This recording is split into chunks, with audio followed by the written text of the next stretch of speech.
कि उन्होंने मेरी बात उन्हें मुझे छेड़ दी, तो इसलिए मैंने भी थोड़ी सी बात कह दी। उनका विरोध हो रहा है, ये उनका व्यक्तिगत है, उनका सद्गुण है, जिसके कारण उनका विरोध हो रहा है। हर घर में है, हर घर को रोशन करता हुआ है।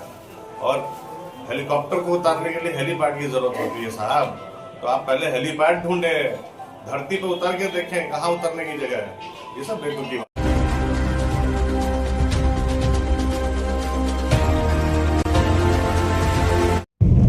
जैसे जैसे चुनाव की तारीखें नजदीक आती जा रही है, वैसे वैसे प्रत्याशियों का एक दूसरे पर वार पलटवार तेज होती जा रही है। जी हां, मैं हूं धनंजय वैद्य और आप देख रहे हैं news global 24 Bihar Jharkhand. Hot seat बना ओबरा में इन दिनों एनडीए समर्थित प्रत्याशी और महागठबंधन प्रत्याशी आमने सामने दिख रहे हैं। सूचना नहीं करती, क्योंकि उन्होंने मेरी बात उन्हें मुझे छेड़ दी, तो इसलिए मैंने भी थोड़ी सी बात कह दी।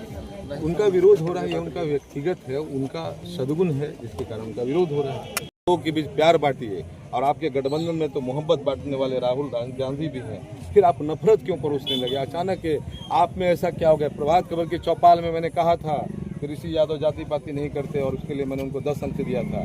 उसको बरकरार रखिए। लालटेन हर घर में है, हर घर को रोशन करता हुआ है। और हेलीकॉप्टर को उतारने के लिए हेलीपैड की जरूरत होती है साहब, तो आप पहले हेलीपैड ढूंढे, धरती पे उतर के देखें कहाँ उतरने की जगह है। ये सब बेतुकी बात। पहाड़ का नाम भी पूछ लेते हैं जहाँ पे जिंदगी गुजारते हैं। भाई I am a global citizen, ठीक है, देश दुनिया जाता हूँ, मुझे पूरा एक्सपोजर है पूरी दुनिया का, और ये कोई क्राइटेरिया नहीं है।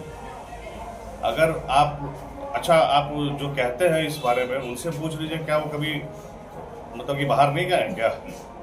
ये सब फिजूल की बातें हैं। काम पे ध्यान देना चाहिए। 5 साल काम किया है, निष्पक्ष होकर काम किया है, ना कोई जातिवाद किया है, ना ही किसी को परेशान किया है बेवजह, और जनता का काम किया है, और ना ही कोई क्रिमिनल रिकॉर्ड था, ना है और ना रहेगा। मैं आज घोषित कर सकता हूँ, ओबरा में 1 लाख वोट से ऋषि कुमार को आएगा, और विनिंग मार्जिन हमारा 50,000 वोट से कम नहीं होगा। ये भी आप लिख के ले लीजिए। सिर्फ एक योजना नहीं है, माई बहन योजना, मां योजना, ओल्ड पेंशन स्कीम है, सरकारी हर घर सरकारी नौकरी है, बहुत सारी चीजें, बहुत घोषणाएं हैं। 500 रुपए में सिलेंडर है। अरे हमने तो खजाना खोल दिया है। ये लोग तो लास्ट में तेजस्वी जी को कॉपी कर करके हम लोगों ने अपना काम चलाना चालू किया। नहीं तो इनके पास ना कोई मिशन है, ना कोई विजन है, सिर्फ और सिर्फ सत्ता का लालच है। हम जनता के लिए, जनता के द्वारा और जनता के को आगे बढ़ाने के लिए हम लोग काम बिल्कुल कॉपी पेस्ट करते हैं। आप एनडीए का कोई भी पॉलिसी उठा के देख ले, पिछले 3 महीने में जो हमने घोषणाएं की उसको कॉपी करने की कोशिश की।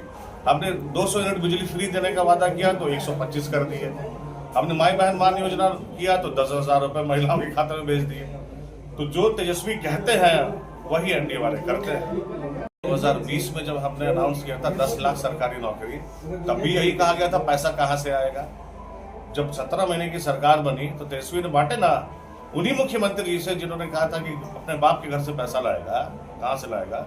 उन्हीं के हाथों नियुक्ति पत्र बंटवाया गांधी मैदान में 4.5 लाख, और 3.5 लाख नौकरी जो है वो प्रक्रियाधीन करवाई। आप देखते जाइए कैसे महागठबंधन की सरकार बनते ही ये साकार होगा सपना, और धरातल पे उतरेगा। और आपके गठबंधन में तो मोहब्बत बांटने वाले राहुल गांधी भी हैं, फिर आप नफरत क्यों परोसने लगे? ऋषि यादव जाति पाति नहीं करते, और उसके लिए मैंने उनको 10 अंक दिया था। उसको बरकरार रखिए। सब जगह वोट बहिष्कार का वोट बैनर क्यों लगा है? यह आपकी विफलता है। आप विधायिका में थे, आपने 17 महीने सरकार भी चलाया, सरकार का हिस्सा भी थे। सड़कों का जाल क्यों नहीं बिछा? आपके पास स्वास्थ्य विभाग था, आपके पास पथ निर्माण विभाग था।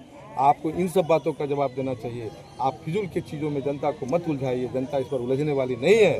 और दूसरी बात है कि आपने ओबरा को इस तरह से उलझा दिया है कि अब यह गुत्थी आपसे सुलझने वाली नहीं। सर, पिछले चुनाव में ऋषि जी के पास ये बताने के लिए नहीं था कि उन्होंने ओबरा के लोगों की कब सेवा की। उनकी माता जी 2 बार चुनाव लड़ी, चुनाव लड़ के हार के चली गई।